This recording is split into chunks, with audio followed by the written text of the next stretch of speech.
Hello students, आज है आपका चैप्टर नंबर 12 प्रबंध के कार्य अथवा तत्व। जैसे हमने प्रबंध के बारे में काफ़ी कुछ पढ़ा है, तो इसी में आज आपका पॉइंट है प्रबंध के कार्यों का चार्ट द्वारा प्रदर्शन। प्रबंध के कार्य आज हम पढ़ेंगे। प्रबंध के कार्य, तो प्रबंध के दो कार्य होते हैं, प्रमुख कार्य और एक सहायक कार्य। तो आज हम पढ़ेंगे प्रमुख कार्य। प्रबंध के प्रमुख जो कार्य हैं उसके बारे में जो विचारक हैं उनके अलग अलग विचार हैं। जैसे आप ये देख रहे हैं कि योजना बनाना, संगठन बनाना, नियुक्त करना, निर्देशन करना, नियंत्रण, समन्वय, अभिप्रेरण।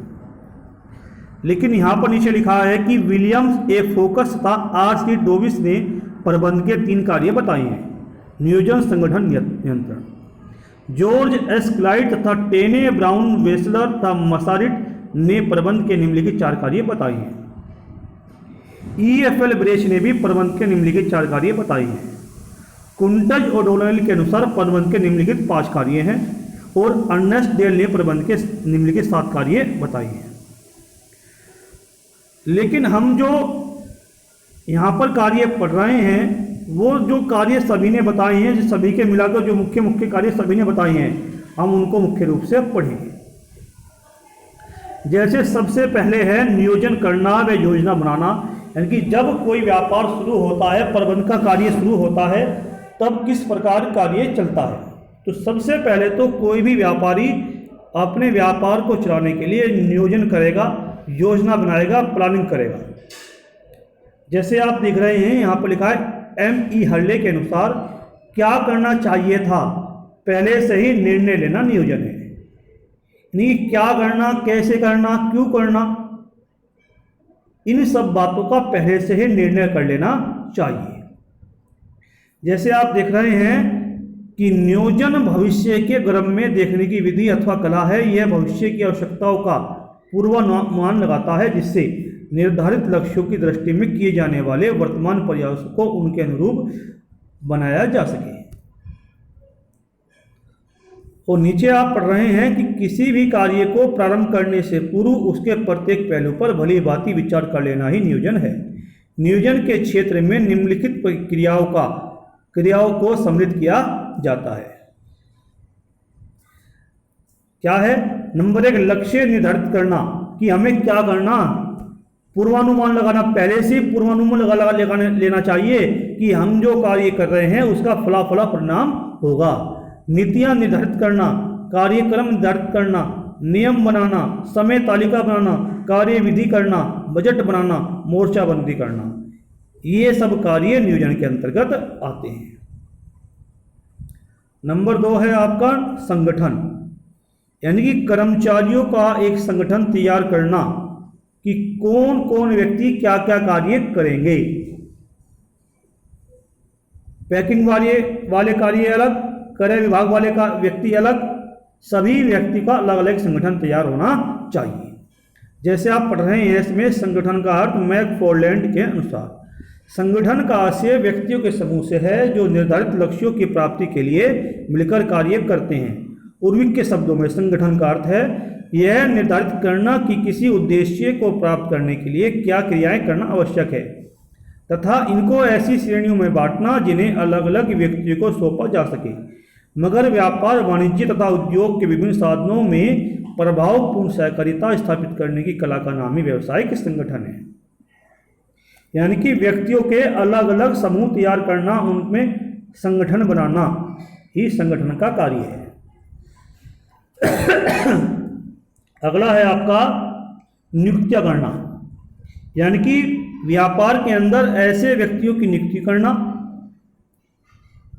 जिस कार्य के लिए हमें व्यक्ति चाहिए, उनमें अनुभव के अनुसार, योग्यता के अनुसार उनकी नियुक्तियां करना।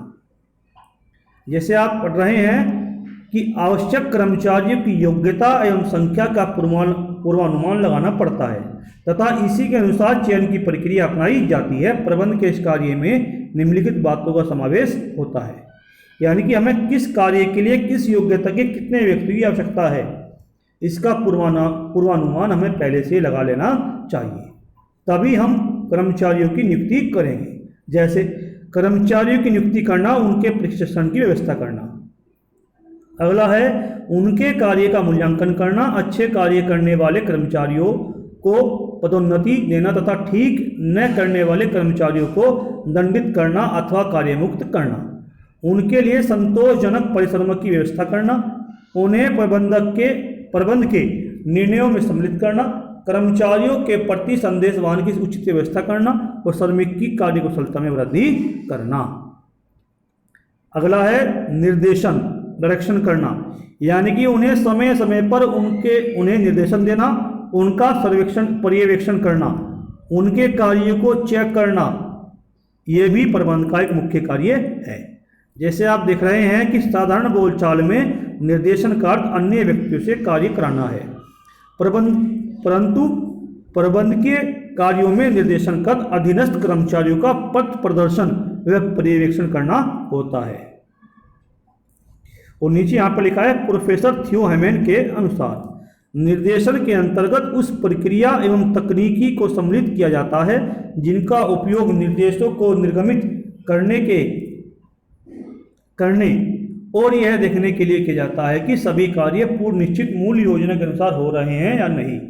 न्यूमैन के शब्दों में निर्देशन एक अधिशासी द्वारा अपने अधीनस्थों को जारी किए गए निर्देशों से संबंध रखता है, यानी कि जो हमारे अधीन कार्य कर रहे हैं उन्हें लगातार निर्देश देना, उनके कार्यों का पर्यवेक्षण करना ही निर्देशन का कार्य है। नियंत्रण, कंट्रोल। नियंत्रण का मतलब है जो कार्य हमने उन्हें सौंपे हैं वे उस तरीके से कार्य कर रहे हैं या नहीं कार्य कर रहे हैं जिस प्रकार से हमें आवश्यकता है या व्यापार को आवश्यकता है। जैसे आप पढ़ रहे हैं प्रोफेसर थियो हेमन के अनुसार नियंत्रण जांच पड़ताल द्वारा यह ज्ञात करने की क्रिया है कि कार्य योजना के अनुसार हो रहा है या नहीं, उद्देश्यों एवं लक्ष्यों की प्राप्ति की दिशा में उपयुक्त प्रगति हो रही है या नहीं, और यदि कोई विचलन दिखाई दे तो उसको सुधारने के लिए आवश्यक कार्यवाही करना।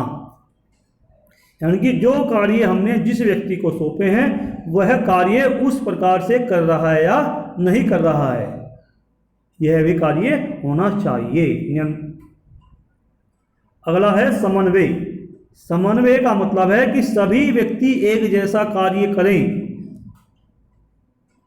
जैसे आप पढ़ रहे हैं समन्वय प्रबंध कला का सार है, पूर्व निर्धारित उद्देश्यों की प्राप्ति के लिए सामूहिक प्रयासों को इस प्रकार व्यवस्थित ढंग से सजोना की कार्य प्रणाली में एक रूपता लाई जा सके। क्योंकि आप देखते हैं बड़ी बड़ी फैक्ट्री के अंदर, बड़े बड़े उद्योग के अंदर एक जैसा कार्य बहुत सारे व्यक्ति करते हैं, तो सभी के कार्य में एक रूपता होनी चाहिए, सभी का कार्य एक जैसा होना चाहिए। अगर किसी फैक्ट्री के अंदर,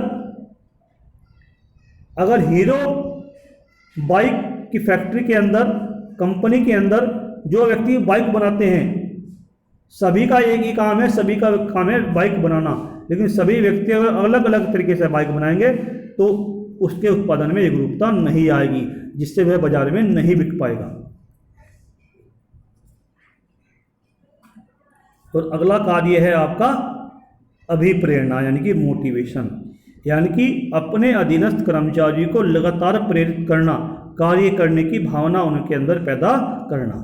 जैसे आप पढ़ रहे हैं प्रबंधन का एक महत्वपूर्ण कार्य यह है कि संस्था में कार्यरत कर्मचारियों में स्वेच्छा से कार्य करने की भावना उत्पन्न करे।